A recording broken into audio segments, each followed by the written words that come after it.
In a quiet residential area of Greenwich, Connecticut, the Bradley Mansion stood out among the white colonial-style homes. The well-maintained front yard bloomed with seasonal flowers, and the stone path leading to the entrance exuded movie scene elegance. Valued at $2.5 million, this mansion had been the Bradley family's home for over 30 years. In that garden, a little girl was watering the flowers. Lily Morrison, age 8, was a second grader at St. Mary's Elementary School. Her warm dark eyes and thoughtful nature endeared her to the adults around her.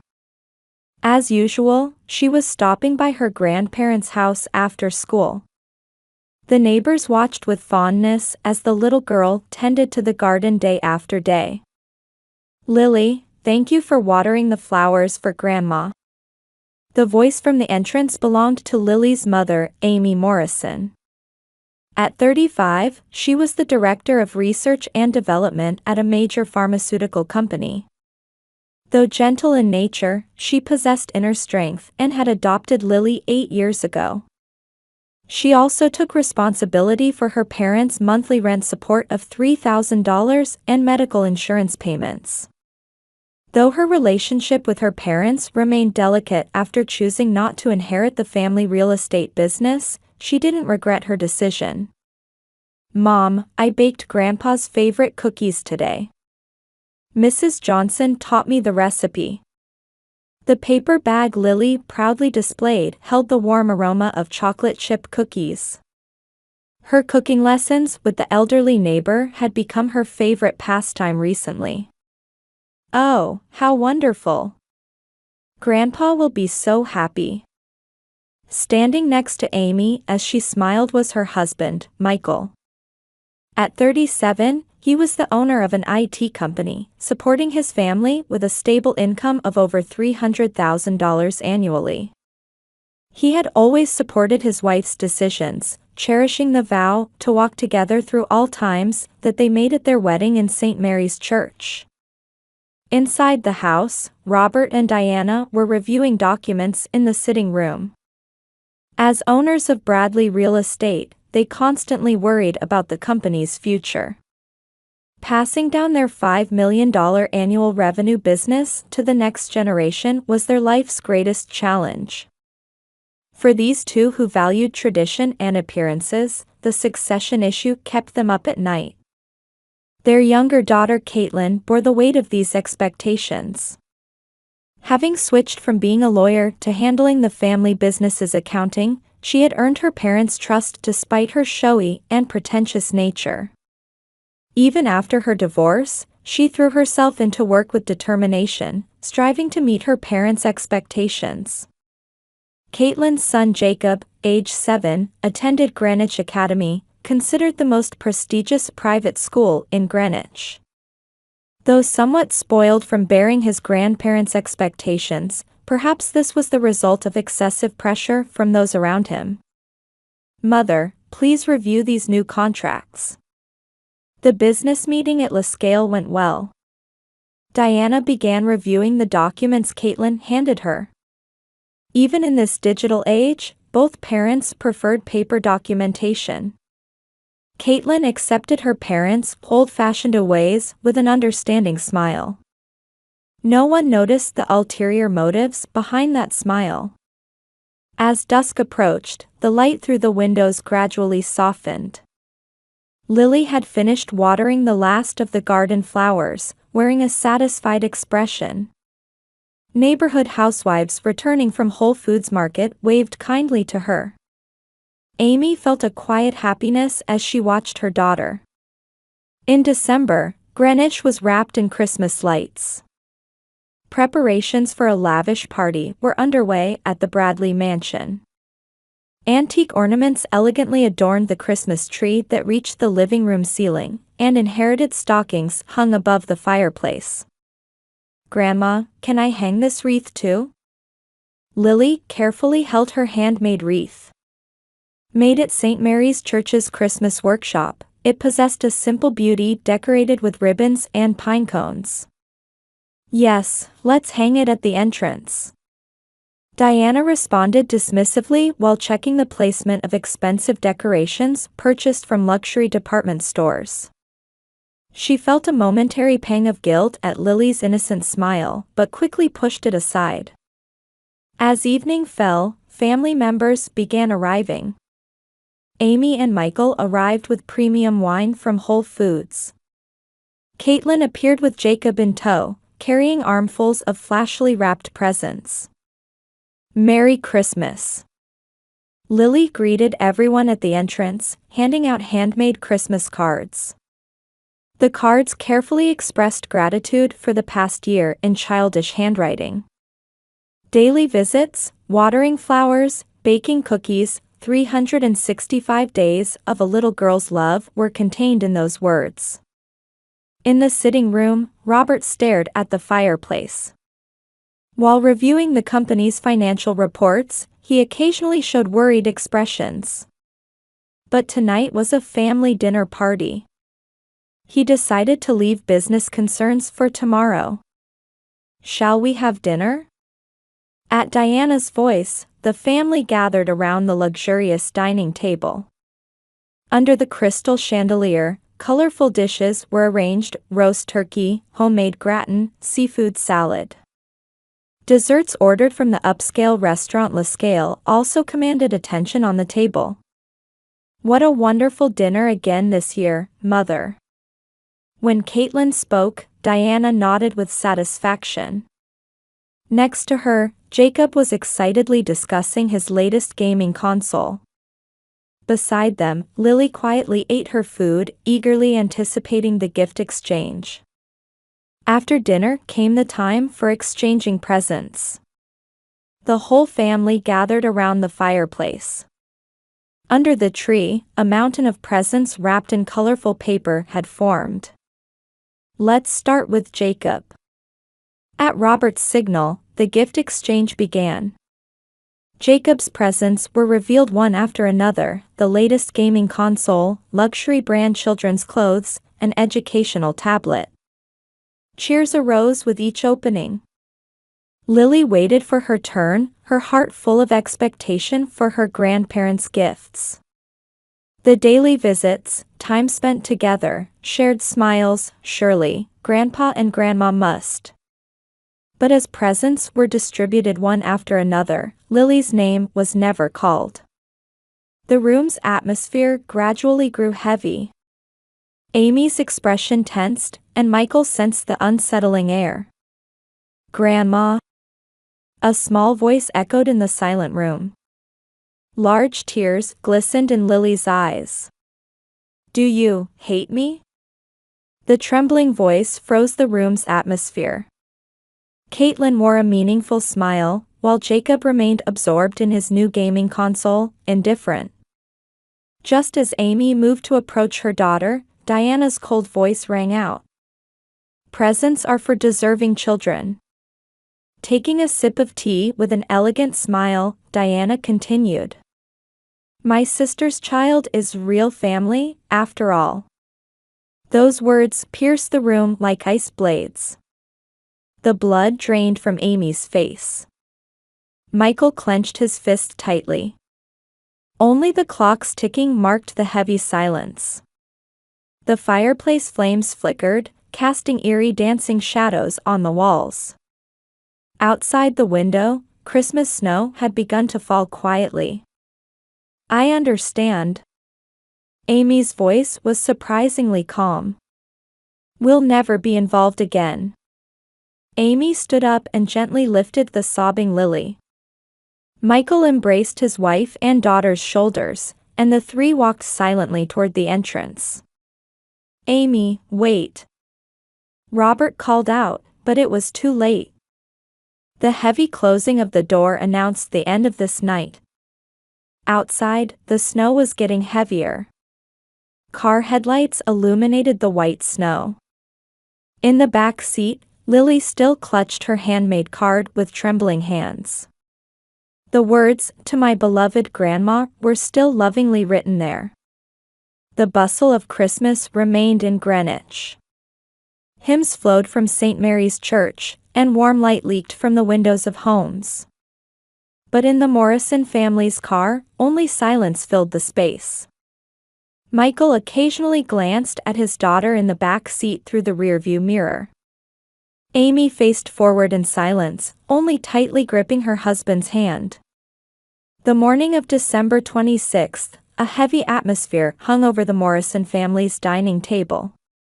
Amy and Michael had spent all night discussing how to move forward. Lily was still sleeping in her room upstairs. "I've decided."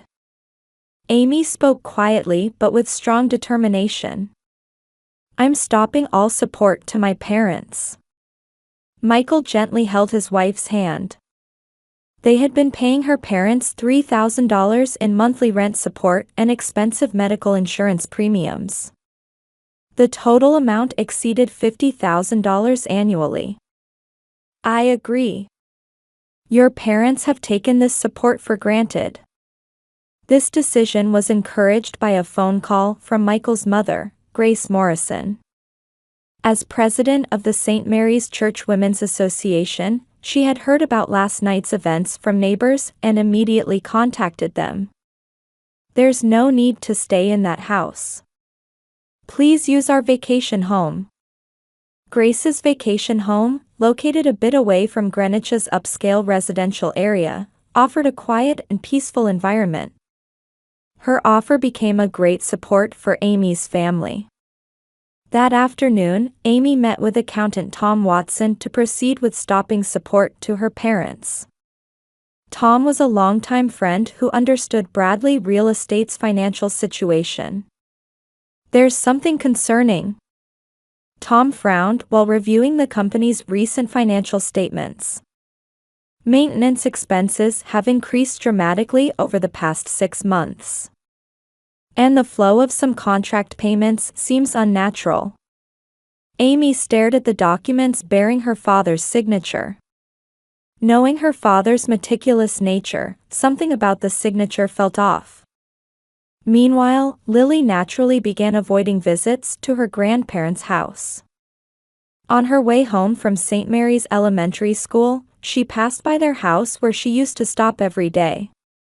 The garden flowers gradually faded. As January arrived, the town was wrapped in harsh cold. Amy's family had begun their new life in Grace's vacation home. In the spacious garden, Lily carefully tended to a new flower bed, and on weekends, Grace would visit to enjoy gardening together. "Grandma, do you think these rose seedlings will bloom in spring?" Grace smiled gently at Lily's question. "They'll surely bloom beautifully. Just like you." Her wounded heart began to heal little by little. However, unsettling rumors began spreading around the Bradley family. Sarah Johnson, who lived nearby, found Caitlin's recent behavior suspicious. "That girl's shopping in New York again. Last week she bought several new luxury brand bags." Her lavish lifestyle, even as the family's accounting manager, caught many residents' attention.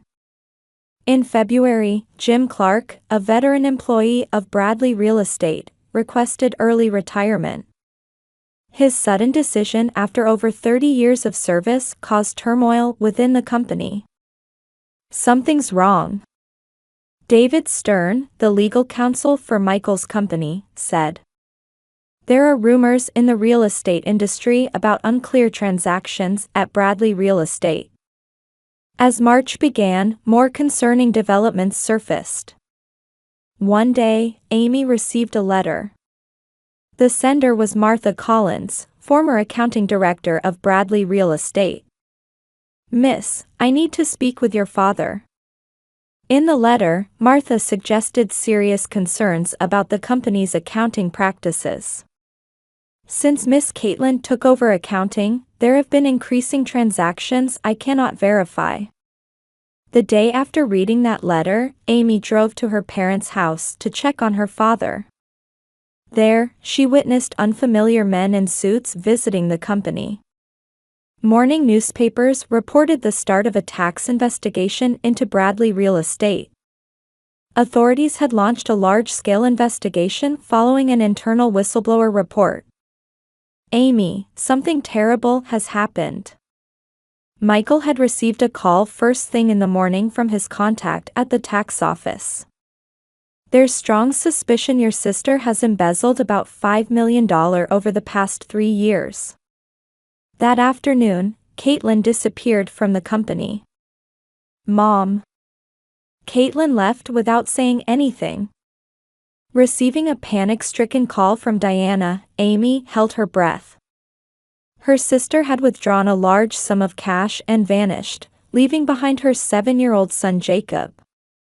As the investigation proceeded, shocking facts came to light one after another. Moving real estate contract payments to secret accounts. Padding maintenance costs and pocketing the difference. Freely using company seals and bank books by exploiting her parents' trust. Completely controlling online banking by taking advantage of her elderly parents' digital illiteracy. One Friday evening, police arrested Caitlin at JFK International Airport as she attempted to flee the country. Why would she do this? Robert held his head in his hands at the police station. The company's reputation was in ruins, with total liabilities potentially exceeding $10 million. Diana broke down crying at home. Outside the window, the flowers Lily had once tenderly cared for swayed sadly, receiving no one's attention. Amy silently watched the news in Grace's vacation home living room. Michael was cooperating with police, supporting the digital forensic investigation. That night, Lily wrote a small prayer in her diary. "Please don't let Mom be sad. And please don't let Jacob be lonely by himself." In the Greenwich police station interrogation room, Caitlin Bradley calmly admitted her crimes. Her voice held not a trace of her former arrogance. Her luxury brand suit had been replaced with police-issued work clothes, and her perfect makeup had faded. As the investigation progressed, shocking facts continued coming to light. The first fraud began 3 years ago. Struggling to pay alimony after her divorce, Caitlin began embezzling small amounts. However, her subsequent addiction to a luxurious lifestyle led her to greater crimes. Of the $3 million in contract payments from business partners, $500,000 went to private accounts. The detectives quietly took notes of her testimony. Meanwhile, at Bradley Real Estate headquarters, the company faced its greatest crisis since its founding. "At this rate, we'll have to let go of all properties," James Foster, appointed as bankruptcy trustee, announced with a stern expression. Employees looked at each other anxiously. Amidst this, an unexpected development began. Mrs. Johnson, who lived nearby, submitted an album to the police. It was a record of photographs documenting Lily's daily activities. That child came to their house every day. The album carefully recorded dated photos of Lily tending the garden, baking cookies with her parents, accompanying her grandparents to hospital visits. Rain or snow, she never missed a day. Next, security camera footage was analyzed. There are records of visits for 367 days straight, without missing a single day. The police technician reported. Even on New Year's Eve and when she had a fever from the flu, Lily always visited her grandparents' house. Testimonies also came from the St. Mary's Church Women's Association. Every Sunday after Mass, Lily would pray for them. Pastor Michael O'Connor continued his testimony quietly. She would always say, "Please let Grandpa and Grandma stay healthy." It was like an angel's pure prayer. On the morning of April 20th, Robert and Diana visited Grace's vacation home. The two looked more exhausted than ever before. Their luxury suits had been replaced with modest casual wear, and expensive rings had disappeared from Diana's fingers. "Amy, we need to talk to you." Robert faced his daughter with tears. "We made a terrible mistake," Diana continued with a trembling voice. "That child's Lily's unconditional love, we trampled on it." The two began to speak the whole truth without hiding anything. Their excessive expectations for Caitlin. Their obsession with bloodlines. Their anxiety about the company's succession. And above all, their foolishness in not recognizing the true treasure right before their eyes. "She came every day, yet we..." Diana let out a sob. "We just let ourselves be led by Caitlin's words." Complex emotions swirled in Amy's chest as she listened. Anger, sadness, and a strange sense of liberation. At that moment, small footsteps were heard from upstairs. "Grandpa?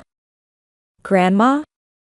Lily came down the stairs, still in her school uniform. For a moment, the room's atmosphere froze. However, Lily's next action exceeded everyone's expectations. She walked straight to her grandparents and gently embraced them with her small arms. "Don't cry. I want to forgive you." At that moment, the room was enveloped in silence. In the kitchen, Grace quietly pressed her fingertips to her eyes. Michael gazed out the window, letting out a deep sigh. Amy, placing her hand on her daughter's back, quietly made her decision. "Dad, Mom. Let's talk about what happens from here on, all of us together." Soft spring sunlight streamed into the room. Outside the window, the flowers Lily had planted were quietly beginning to bud, announcing the arrival of a new season. That evening, Amy had a private conversation with her mother-in-law Grace. "I support your decision." Grace, who had watched over the entire situation, quietly continued. "But from now on, let us help too." The discussion about shaping a new form of family continued until late into the night. The next day, Amy met with lawyer David Stern and began making concrete plans for the future. A team of experts would be needed to rebuild the company. "With your experience and connections, rebuilding the company is possible." Amy nodded quietly at David's words. Her experience at the pharmaceutical company might help rebuild the family business in unexpected ways. Then came Caitlin's first trial. A solemn atmosphere filled the courtroom. "The defendant is hereby sentenced to 7 years in prison." As the judge's voice rang out, Caitlin bowed her head deeply. Her son Jacob had already begun a new life with his divorced father. As she left the courtroom, Caitlin left one message for Amy. "Sis. I'm truly sorry." For the first time, her words carried the ring of genuine remorse. At dusk, Amy's family and parents gathered on the terrace of Grace's vacation home. "It's a new beginning," Grace said as she served warm tea. Lily was watering the newly planted flowers. Her figure seemed like a symbol of hope. "We still have so much to make amends for." Everyone nodded quietly at Robert's words. Greenwich was once again wrapped in Christmas lights. Grace's vacation home had transformed greatly over the past year. The former reception room had been reborn as a family living room, and seasonal flowers bloomed throughout the garden. "Mom, can I help decorate the tree?" Lily carefully held new ornaments. On these decorations made at St. Mary's Church Workshop, the words "A Gratitude to Family" were carefully engraved. "Of course. Let's decorate together before Grandma and Grandpa arrive." Amy gently stroked her daughter's head. Over the past year, Lily had grown even kinder. Meanwhile, Robert and Diana's lives had changed dramatically. Forced to move from their large mansion in the upscale neighborhood to a modest apartment, their luxurious lifestyle had faded away. Repaying the debt is still only halfway done. Diana had gained new insights through their modest living. She began participating in volunteer activities at St. Mary's Church every Wednesday, and these experiences gradually changed her values. The value of things and the value of the heart are different. Her words contained deep reflection and new learning. Robert continued his desperate efforts toward rebuilding the company. With Amy's help, they were establishing a new management system. Though the total debt remained substantial, they were gradually seeing a path to repayment. "I'm truly grateful for your management skills." He was finally realizing the magnitude of his daughter's presence. Amy was utilizing her pharmaceutical company experience to advance the company's digitalization and reform its management system. Michael also contributed his IT company's expertise, helping build a new real estate management system. Employees found hope in seeing the couple working together to rebuild the family business. Grace warmly watched over this new form of family. Forgiving those you love sometimes takes the greatest courage. Her words resonated deeply with everyone in the family. The monthly family meeting on the first Sunday had also become a new tradition. Though there were sometimes conflicting opinions, these two became opportunities to deepen family bonds. "Next month, I'd like to start a new initiative." Robert's proposal was to dedicate part of the company's profits to an adoption support fund. "I want to give back to society what we learned from Lily." Amy felt her eyes growing hot at those words. In prison, Caitlin was earnestly working on her rehabilitation program. During her parents' visits, she expressed genuine apology for the first time. "My greed and jealousy destroyed our family." Through counseling, she had begun facing the true nature of her actions. Her son Jacob was living a settled life with his father.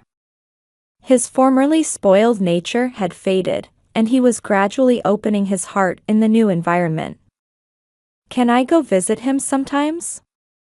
Lily's casual words moved the entire family. A child's pure heart taught them the meaning of forgiveness. For this day, Lily had prepared a special present. A handmade photo album. It carefully chronicled memories from the past year, photos of moving day, church volunteer activities, family meetings, enjoying gardening. "I want to make lots more memories." Everyone smiled gently at Lily's words. At dusk, the whole family began preparing Christmas dinner. Though not as luxurious as last year's feast, the table was adorned with warm dishes made with everyone's thoughtfulness. "Let us pray." At Grace's words, everyone quietly closed their eyes. "Lord, thank you for giving us awareness and forgiving hearts." The sound of "Amen" quietly echoed through the room. Outside the window, light snow had begun to fall. "Look." At Lily's voice, everyone looked out the window. Small lights illuminated the trees planted in the garden. It was Michael's secretly prepared Christmas surprise. "It's like a starry sky." Diana teared up at the sight. There was a heartwarming beauty there that couldn't compare to the former luxurious decorations. "Let's create new family traditions together from now on." Everyone nodded at Amy's words. The aroma of Grace's baked apple pie filled the room. The expressions of the family around the table were wrapped in peaceful happiness. That night 1 year ago, no one could have imagined such a heartwarming scene. "So this is what true happiness is." Robert quietly nodded at Diana's whisper. Their expressions held deep regret along with the light of new hope. From this day forward, the Bradley and Morrison families were about to take a new step. It was the beginning of a long journey to heal wounded hearts and reweave true bonds. Lily stood by the window, watching the continuing snow. The light reflected in her small eyes shone quietly and surely, like hope for the future.